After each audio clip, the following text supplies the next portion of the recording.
Hi everyone, this is Dr. Nitin Chhoda and welcome to this video on the President and US Labor Secretary's call for a revaluation of the $600 weekly unemployment benefits extension. My name is Dr. Nitin Chhoda and welcome to my channel. I'm wearing these anti-glare glasses today because I've been spending so much time reading and watching and sort of sorting through the news for my viewers and subscribers. And so, I had a lot of eye strain and I had to put on these anti-glare prescription glasses. Now, I'll probably be getting rid of them, and so just bear with me through this video. All right, so I'm going to go over two things in this video. The first is that we're going to talk about the president's comments on the $600 weekly unemployment benefits. Very important what the president said. We're actually going to dissect those comments. And then we're going to look at recent comments, brand new comments from the US Labor Secretary, who's a very important individual in the administration. Not a lot of us realize, by the way, the US Labor Secretary is nominated by the president, so this is not a publicly elected official, but this individual is extremely important when it comes to the unemployment booster, and we'll get to that in just a second. So let's look at the president's comments on the $600 weekly unemployment benefits. And the president said the extra $600 in unemployment benefits gave people a real lifeline, and he said we're doing it again but in smaller increments. President Trump said that these benefits will not go away completely. He said now we're doing it again. They're thinking of doing 70% of the amount.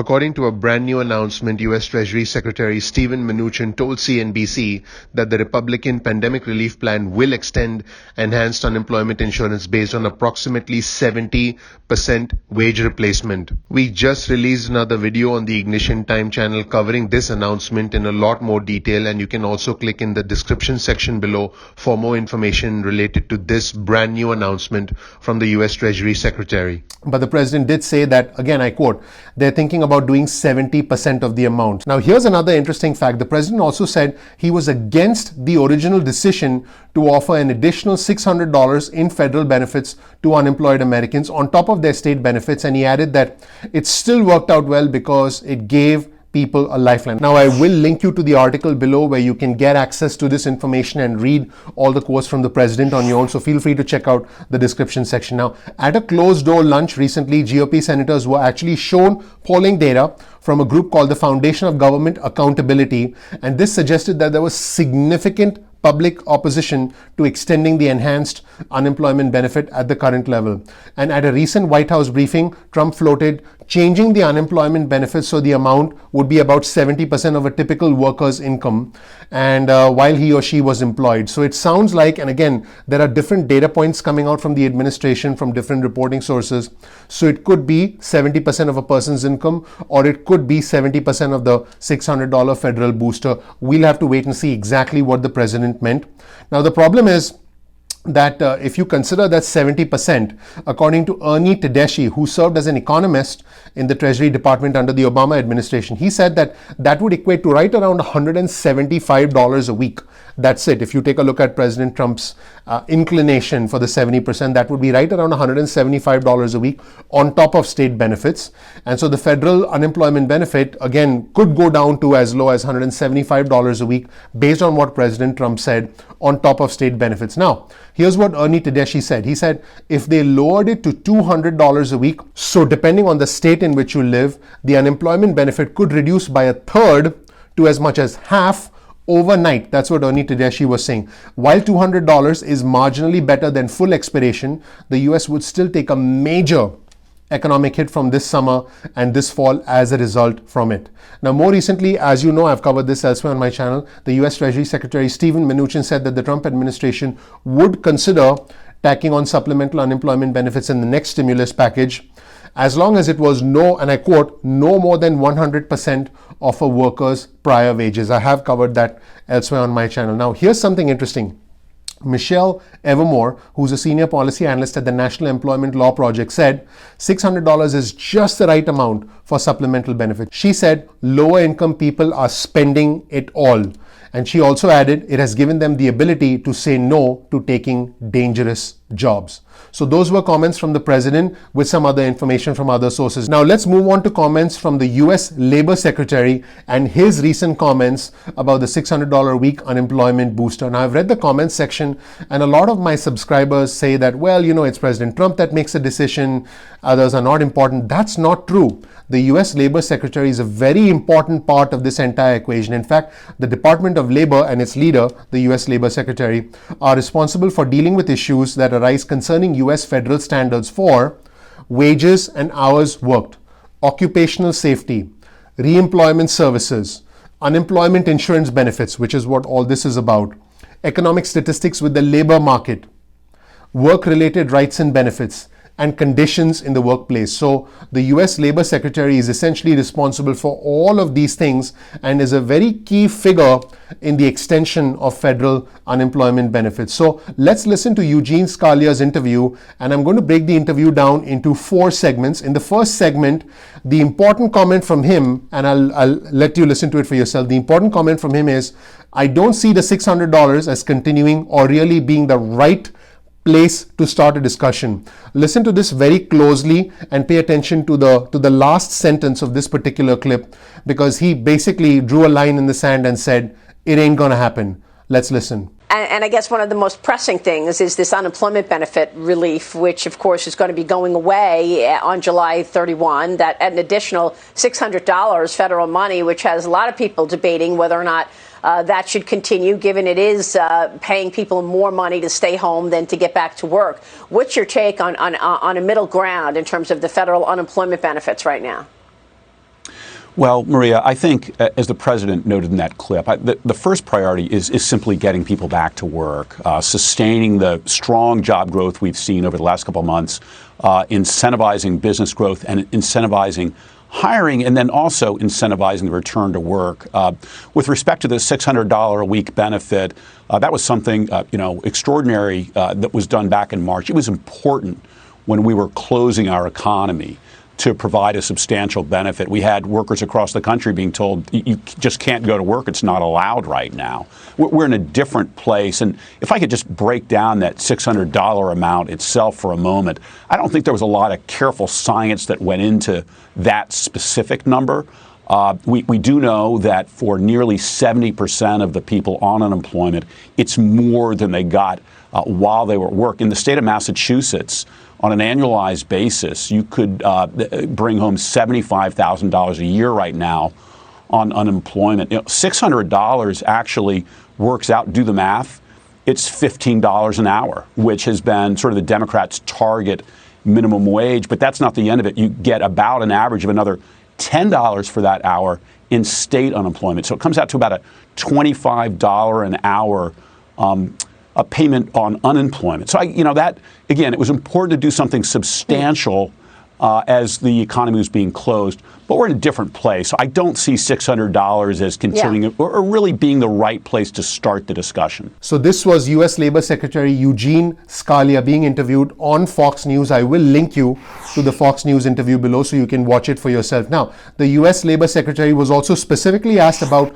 the amount of unemployment benefits going forward, and it's very clear that he said it's going to continue, but not at the same amount. I'll let you listen for yourself. Is there any money that should be from the federal government on unemployment benefits? I mean, are you considering a lower number, like $300 or $200, or should the federal government not be doing unemployment benefits? After all, they get them from the state. Well, I think it's appropriate to take a look at the unemployment benefit, some federal role. One thing we need to do is simply help states improve their systems. The administration warned back in March when CARES was being written that the state unemployment system was not a good vehicle for distributing support to individual Americans. We've certainly seen a lot of challenges with it, including fraud on the system. So that's something that we've been mindful of. I think we need to look at enhancements. And, back in the Great Recession, there was a federal plus-up, additional federal payment on unemployment. It was $25 a week. Now, I'm not suggesting that be the number. But to bound the discussion, I think it's important to keep that in mind, that not so long ago when we had another challenging period, that's where we were, which is, again, part of the reason I say I wouldn't start the discussion at $600, although we all recognize that there continue to be a lot of Americans out of work, do need support. We want to bring them back to work. We want to get our schools open, by the way, to help people get back to work. But we do want to continue to look at ways to support that unemployment insurance system too. Now, when listening to these government officials, it's not simply important to listen to what they're saying, but also to what they're not saying and to be able to read between the lines, which is what I try and do for my viewers and subscribers. Now, let's take a look at another segment where Scalia was asked which industries are going to be permanently impacted and where are the jobs. I've talked about this elsewhere on my channel. I've talked about hotels, restaurants, travel being significantly impacted, and travel, I believe, will be the last to recover when we get through this crisis. Let's hear about what Eugene Scalia had to say about this. Where has the growth been in terms of industries? I know there are many industries feeling the impact of this pandemic that will be structurally changing. I mean, the travel industry, the restaurant business. What do you see in terms of longer term, how these industries will look different? And where are you finding growth when we look at every month the jobs numbers? Where are the jobs? Where are the industries that are changing substantially in terms of structural change? Well, in May and June, we added a combined 7.5 million jobs, which was much better than people were projecting, which, by the way, I think is part of the reason that the model adopted in the CARES Act, the $600 figure, for example, doesn't make sense now as things are progressing better than had been projected. But in May and June, we saw growth really across industries, Maria. There was really good growth across industries, but we do know that certain industries have been harder hit and will feel this longer. And as we consider targeting benefits, support, I do think it makes sense to look at particular industries that may have a longer road to come back. You mentioned some of them. We know that restaurants will probably in the next few months still have challenges. But by the way, we also know that those are workers who typically don't earn as much as some other workers, certainly not $50,000 to $55,000 a year typically, which is what the UI payments are right now. That was interesting, wasn't it? And finally, he was asked, have we seen the worst when it comes to unemployment? Let's listen to what he had to say. I want to ask you about the thrift fund, but before I turn to China, do you think, given the strength that we saw in May and June, do you think we've seen the worst in terms of unemployment? I do.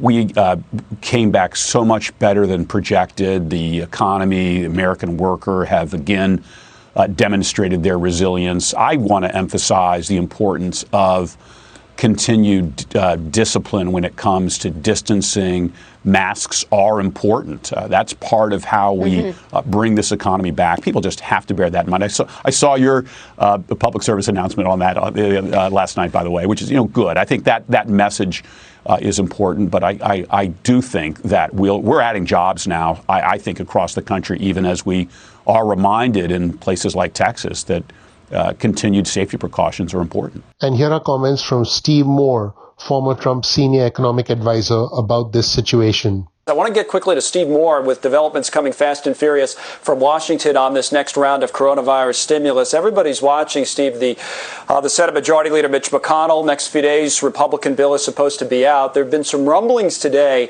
that the Republicans might be open to, on the enhanced unemployment benefits, not an overall extension, $600 where we've been, but some sort of a limited extension there. What do you think?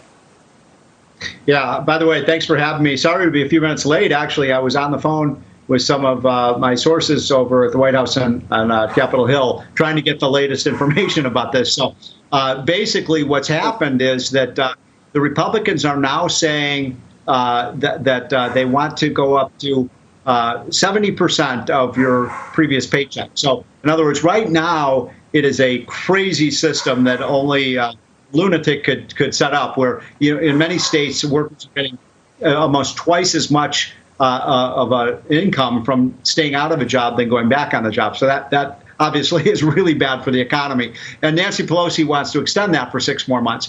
Republicans are saying, look, we want to provide people with the safety net if they lose their job, but we don't want to provide them all of the income that they would have if they were working, because that's not fair to the people who are working. So they would go to about 70%, which is more generous than normal unemployment benefit, gives them the safety net, but also gives them an incentive to go on a job. One quick thing, employers around the country are saying they can't get workers back on the job because of these high benefits.